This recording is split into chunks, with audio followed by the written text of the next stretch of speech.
Un novelista inglés nos relata la historia de un muchacho que era alumno interno en una escuela. Su padre trabajaba en un país extranjero y su madre había muerto cuando él nació. Cuando sus compañeros hablaban de su hogar y cuando se iban de vacaciones a ver a sus padres, él se quedaba muy triste, sintiéndose muy solo y sin padres. Recibía muchos regalos y recuerdos del amor de su padre, quien le escribía con regularidad. Tenía su retrato sobre una mesa de su cuarto, pero a pesar de todo esto, el joven ansiaba verlo.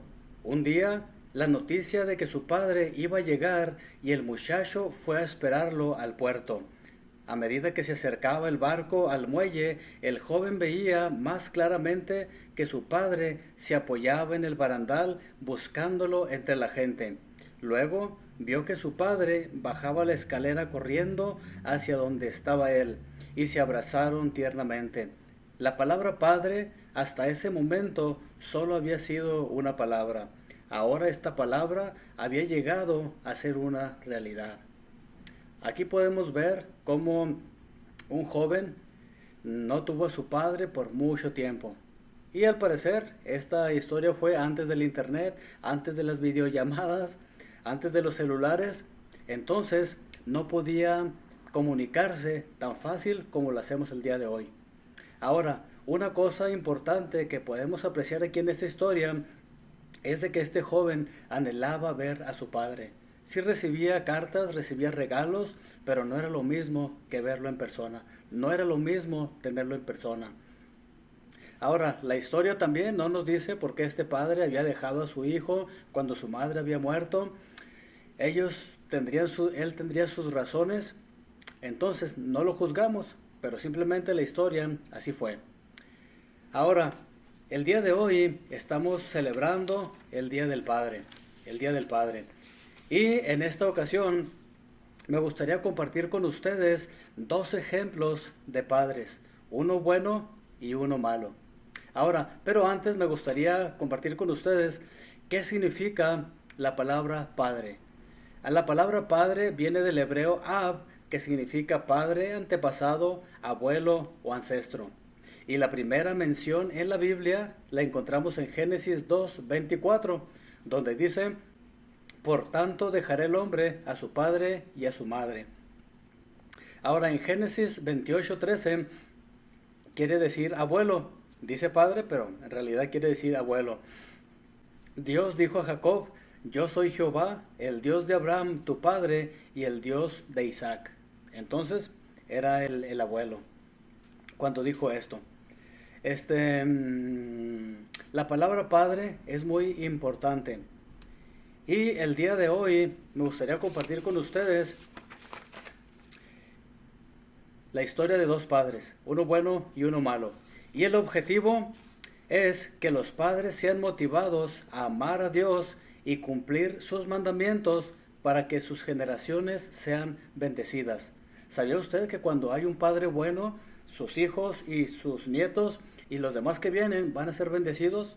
Pero también cuando hay un padre malo va a haber sufrimiento. ¿Qué nos dice Éxodo 20 del 3 al 6? Vamos a buscarlo ahí en sus Biblias. Los animo a que lo busquen. Éxodo 20 del 3 al 6. Aquí nos está hablando acerca de los 10 mandamientos. Y los primeros 3 son muy importantes e incluyen a los padres. Dice así el versículo 3: no tengas otros dioses además de mí, no te hagas ningún ídolo, ni nada que guarde semejanza con lo que hay arriba en el cielo, ni con lo que hay abajo en la tierra, ni con lo que hay en las aguas debajo de la tierra. No te inclines delante de ellos, ni los adores. Yo, el Señor tu Dios, soy un Dios celoso. Cuando los padres son malvados y me odian, yo castigo a sus hijos hasta la tercera y cuarta generación. Por el contrario, cuando me aman y cumplen mis mandamientos, les muestro mi amor hasta por 1000 generaciones. Entonces, aquí podemos ver cómo Dios trae un juicio sobre aquellos padres que odian a Dios y no cumplen sus mandamientos. Pero trae allí el castigo hasta la tercera y cuarta generación. Ahora, sin embargo, ¿por cuántas generaciones hay bendición cuando los padres son buenos y aman al Señor? Dice aquí el versículo 6 que les muestro mi amor hasta por 1000 generaciones. Entonces Dios es un Dios bueno, Dios es un Dios que ama al ser humano, Dios ama a los padres y Él sabe que la labor de un padre no es fácil. Vamos a ver estos dos padres que fueron de ejemplo para sus hijos, uno bueno y uno malo. Empecemos por el bueno, que se encuentra en Samuel 1, del 1 al 11. Samuel, capítulo 1, primera de Samuel, capítulo 1, del 1 al 11. ¿Ya lo tenemos ahí? Ok, vamos a leer este pasaje y luego continuamos. Dice así: en la sierra de Efraín había un hombre sufita de Ramatayín. Su nombre era Elcaná, hijo de Jeroán, hijo de Liu, hijo de Tohu, hijo de Suf, efraimita. Elcaná tenía dos esposas, una de ellas se llamaba Ana y la otra Penina. Esta tenía hijos, pero Ana no tenía ninguno. Cada año Elcaná salía de su pueblo para adorar al Señor Todopoderoso y ofrecerle sacrificios en Silo, donde Ofni y Finés, los dos hijos de Eli, oficiaban como sacerdotes del Señor. Cuando llegaba el día de ofrecer su sacrificio, Elcaná solía darles a Penina y a todos sus hijos e hijas la porción que les correspondía. Pero a Ana le daba una porción especial, pues la amaba a pesar de que el Señor la había hecho estéril. Penina, su rival, solía atormentarla para que se enojara, ya que el Señor la había hecho estéril. Cada año, cuando iban a la casa del Señor, sucedía lo mismo. Penina la atormentaba hasta que Ana se ponía a llorar y ni comer quería. Entonces Elcaná, su esposo, le decía: Ana, ¿por qué lloras? ¿Por qué no comes? ¿Por qué estás resentida? ¿Acaso no soy para ti mejor que 10 hijos? En este pasaje podemos apreciar cómo era Elcaná con su esposa Ana. Y vamos a ver qué nos dice aquí este pasaje sobre su paternidad. ¿Cuál era la costumbre de cada año de Elcaná de acuerdo al versículo 3?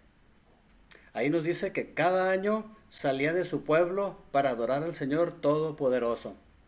Y menciona también para ofrecerle sacrificios en Silo, donde Ofni y Finés oficiaban como sacerdotes. Entonces, Elcaná, en primer lugar, tenía una relación con Dios, una relación personal. Él no iba porque la esposa lo llevaba, él no iba porque alguien más lo invitaba o le animaba a que fuera. Él tenía una relación especial con Dios. Y aquí esto es lo principal de un padre de familia, que tenga una relación personal con Dios. Ahora, ¿cómo era Elcaná en su función de esposo con su familia? En los versículos 4 y 5. Dice ahí: cuando llegaba el día de ofrecer su sacrificio, Elcaná solía darles a Penina y a todos sus hijos una porción que les correspondía. O sea, la Biblia no nos dice por qué él tenía dos esposas. Ahora, podemos pensar que en aquellos tiempos existía la ley del levirato. En aquellos tiempos era el periodo en que las guerras eran muy comunes y a veces un hombre que tenía familia, esposa e hijos, moría en la guerra. ¿Cuál era la ley del levirato? Era de que uno de sus hermanos la tomara a su cuñada como esposa. Y si él ya tenía otra esposa, pues ahora ya tenía dos. Ahora, la Biblia aquí no nos dice cuál era la situación del Elcaná, pero esa es una posibilidad. No era que Elcaná era de ojo alegre y le gustaban muchas esposas. Se ve que Elcaná era un hombre que era temeroso de Dios, temeroso de Dios. Y por alguna razón tenía estas dos esposas. Y una, que era Penina, le gustaba pelear con Ana. Y Ana, pues era estéril, no tenía hijos. Entonces, dice aquí que Elcaná le daba su porción a Penina y a sus hijos. Pero en el versículo 5 dice así: pero a Ana le daba una porción especial, pues la amaba a pesar de que el Señor la había hecho estéril. Entonces Elcaná cumplía con sus esposas y con sus hijos. Era un hombre responsable. Era un hombre muy responsable. Ahora, en los versículos 7 al 8, cómo cuidaba el Caná a su esposa Ana. Aquí nos dice, entonces el Caná, su esposo, le decía, Ana, ¿por qué lloras? ¿Por qué no comes? ¿Por qué estás resentida? ¿Acaso no soy para ti mejor que 10 hijos?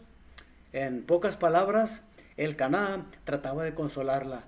Cuando Penina venía y le decía, ¿sabes qué? Pues yo tengo varios hijos y tú no tienes nada. Dios me bendice a mí y Dios no te bendice a ti. ¿Qué hacía el Caná? Al ver que Ana estaba sufriendo, iba y la consolaba. Entonces, ¿qué podemos nosotros apreciar aquí de el Caná? Amaba a Ana y la consolaba. Todo buen padre, todo buen hombre consuela a su esposa, ayuda a su esposa o ve que ella tenga lo que necesita. Esto es algo muy, muy importante. Y esto es algo que también los hijos ven en ese padre. Y en un futuro, cuando ellos tengan sus esposas, van a tener ese ejemplo. Entonces aquí podemos ver que el Caná era un buen esposo, un buen esposo. Ahora, más adelante, en los versículos 19 al 25, podemos ver que el Caná, él estuvo de acuerdo con la decisión o con el voto que hizo Ana. Acordémonos que Ana, en los versículos del 10 al 24, habla acerca de cómo ella estaba allí orando a Dios y hizo un pacto, un voto con Dios. Le dijo, si tú me das un hijo varón, yo te lo voy a entregar para que sirva en el templo. Y de hecho, así fue. Ahora, ¿qué fue lo que hizo el Caná? Él estuvo de acuerdo con Ana. Él dijo, si eso te hace feliz a ti, okay, yo estoy contigo. Y qué mejor sería tener un hijo que le sirva a Dios y no que le sirva al diablo. O qué mejor sería un hijo que le sirva a Dios o uno que le sirva al mundo. Y entonces él estuvo de acuerdo con su esposa. Y ambos ahí hicieron lo que tenían que hacer. Pasó el tiempo y Dios les bendijo con un hijo. Y pasó más tiempo y Dios les bendijo con más hijos. Entonces, aquí podemos ver cómo el Caná era un buen esposo, era un buen hijo de Dios y también después fue un buen padre. ¿Por qué? Porque él cumplió sus votos. Él pudo haber dicho, pues, este es mi hijo, algo se pudo haber inventado para no llevarlo al templo, para no cumplir con su promesa, pero sin embargo él lo hizo. Y Dios le bendijo grandemente. Y Dios también bendijo grandemente al pueblo de Israel a través de Samuel. Dios bendijo grandemente a Samuel y al pueblo de Israel porque su padre fue de buen ejemplo. Vamos a ver ahora otro ejemplo de un padre que fue de mal ejemplo a su hijo. Y este hombre fue el rey Saúl. Vamos a buscar allí en Primera de Samuel, capítulo 20, del 30 al 31. Bueno, vamos a leer del 30 al 34. Primera de Samuel 20, 30 al 34. ¿Qué nos dice este pasaje? Dice así: al oír esto, Saúl se enfureció con Jonatán, hijo de mala madre, exclamó: ¿crees que no sé que eres muy amigo del hijo de Isaí, para vergüenza tuya y de tu desgraciada madre? Mientras el hijo de Isaí viva en esta tierra, ni tú ni tu reino estarán seguros. Así que manda a buscarlo y tráemelo, pues está condenado a morir. ¿Y por qué ha de morir?, le reclamó Jonatán. ¿Qué mal ha hecho? Por toda respuesta, Saúl le arrojó su lanza para herirlo. Así Jonatán se convenció de que su padre estaba decidido a matar a David. Enfurecido, Jonatán se levantó de la mesa y no quiso tomar parte en la comida del segundo día de la fiesta. Estaba muy afligido porque su padre había insultado a David. Aquí podemos ver a un hombre que estaba queriendo hacer partícipe a su hijo para asesinar a un inocente. El rey David era un hombre que servía al rey Saúl muy bien, lo servía con toda integridad. Y el rey Saúl lo quería matar. ¿Por qué? Porque sabía que él era el futuro rey. Pero Saúl quería que Jonatán fuera el rey en lugar de David y por eso quería matarlo. Ahora, aquí podemos ver en el versículo 31 que el rey Saúl le está dando un argumento para matar a David. ¿Cuál es ese argumento? Dice allí el 31: mientras el hijo de Isaí viva en esta tierra, ni tú ni tu reino estarán seguros. Entonces, aquí el rey Saúl le está diciendo, ¿sabes qué? Mira, si él vive, tú no vas a poder ser el futuro rey. Ahora, aquí podemos ver a Saúl siendo de mal ejemplo para Jonatán. ¿Por qué? Porque David era un hombre íntegro, era un hombre bueno, era un hombre que no tenía que merecer el ser muerto. Ahora, ¿qué fue lo que hizo Jonatán para no dejarse corromper por el plan malvado de Saúl? Ahí en el versículo 32. Y aquí está, dice: ¿y por qué ha de morir?, le reclamó Jonatán. ¿Qué mal ha hecho? Ok, entonces aquí podemos ver que Jonatán se está poniendo del lado de David. Le está diciendo, ¿por qué ha de morir? ¿Qué mal ha hecho? A lo cual Saúl no podía responderle ninguna palabra. Entonces aquí podemos ver cómo Jonatán no se dejó influenciar por su padre, por su malvado plan.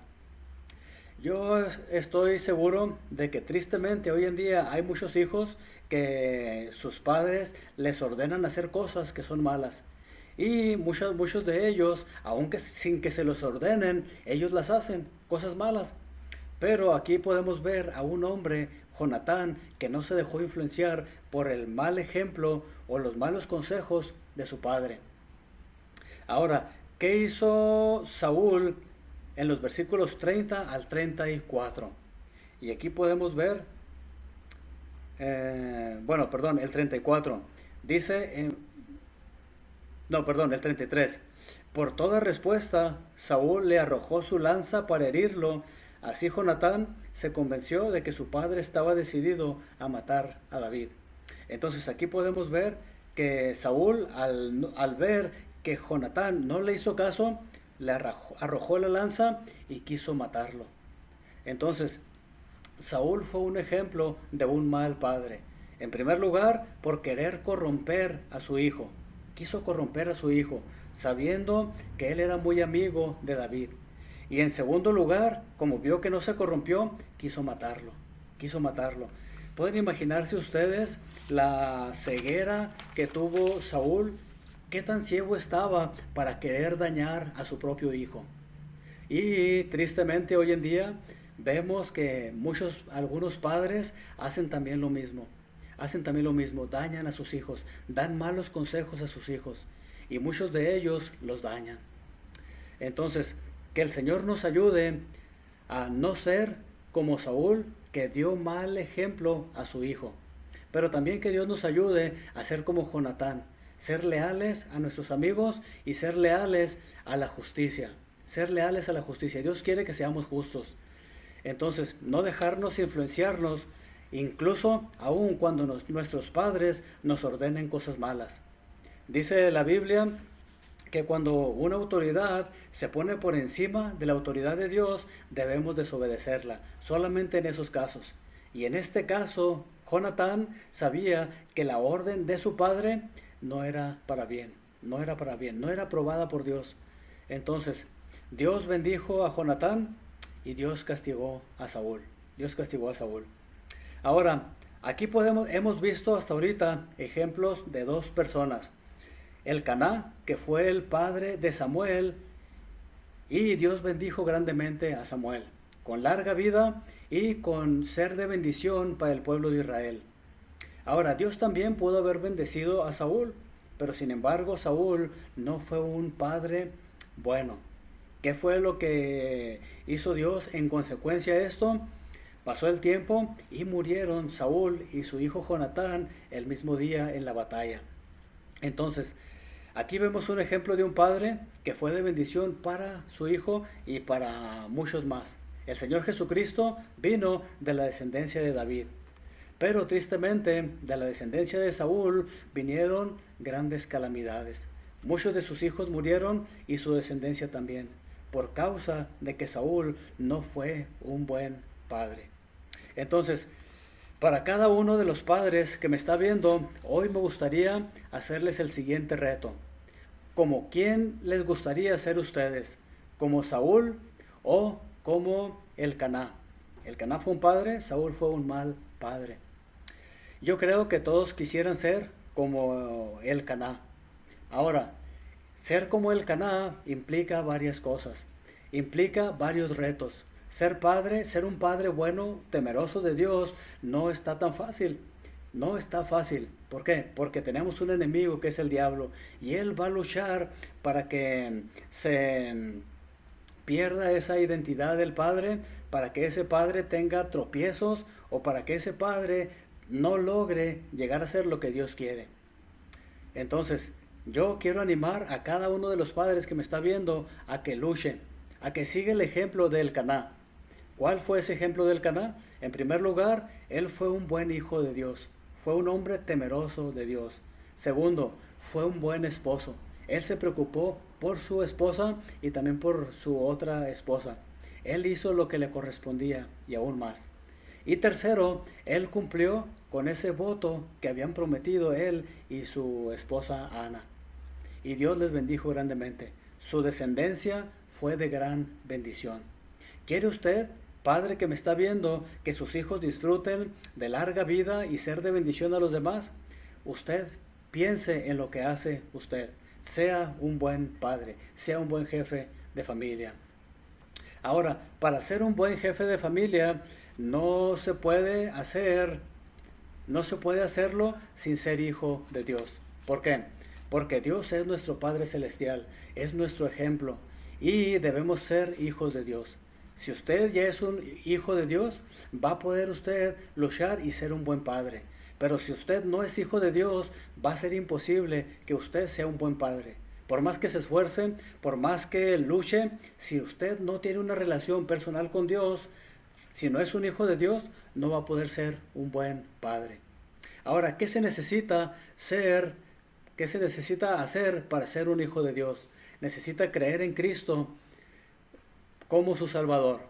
¿Cómo? Arrepintiéndose de sus pecados, sabiendo que usted no puede salvarse por sí mismo, pidiéndole a Cristo que perdone sus pecados y que le permita ser un hijo de Él. Pídele a Cristo que lo salve, pídele a Cristo que le permita pertenecer a la familia de Dios.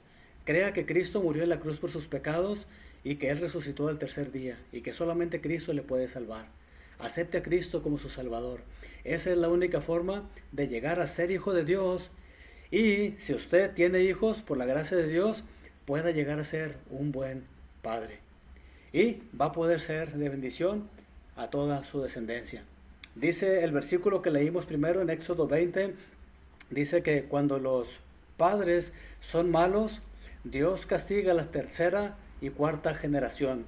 Pero cuando un padre es bueno y cumple los mandamientos de Dios, Dios trae bendición hasta 1000 generaciones. ¿Quiere usted, que es padre, que sus generaciones sean de bendición? ¿Sean bendecidas a través de usted? ¿Ok? Sea un hijo de Dios y cumpla sus mandamientos. Y Dios bendecirá a usted y a su descendencia. Ser padre no es fácil, pero sí se puede con la ayuda de Dios. Que el Señor nos ayude a ser buenos padres para que nuestros hijos y la descendencia disfruten de una larga y placentera vida aquí en la tierra.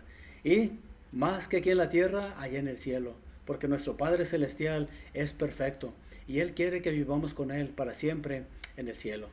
Vamos a orar. Amado Padre Celestial, te damos gracias, Señor, por este tiempo que nos has permitido considerar estos dos ejemplos de padre, Señor. Ayúdanos a poder ser como Elcaná, que te amaba a ti en primer lugar, que amaba a su esposa y también amaba a sus hijos y cumplía con su labor de padre, Señor. Y ayúdanos, Señor, a no seguir el ejemplo de Saúl, quien tuvo esta idea, Señor, de corromper el corazón de su hijo, y tú trajiste consecuencias graves a su vida y a su familia. Te pedimos, Señor, que nos ayudes a seguir el buen ejemplo, Padre, y no el mal ejemplo. Bendice a todos los padres que nos están viendo, pues sabemos, Señor, que es una tarea difícil, pero es una tarea placentera si es al lado tuyo, Señor. Guía, Padre, a cada uno de los padres que están aquí viéndonos, Señor. Te pedimos que les bendigas grandemente, en el nombre de Cristo Jesús. Amén. Bueno, pues gracias por haberse quedado hasta el final de este tiempo. Que el Señor les bendiga. Si fue de bendición este tiempo para ustedes, comparte este video y dele like. Y que Dios les bendiga. Nos vemos hasta la próxima.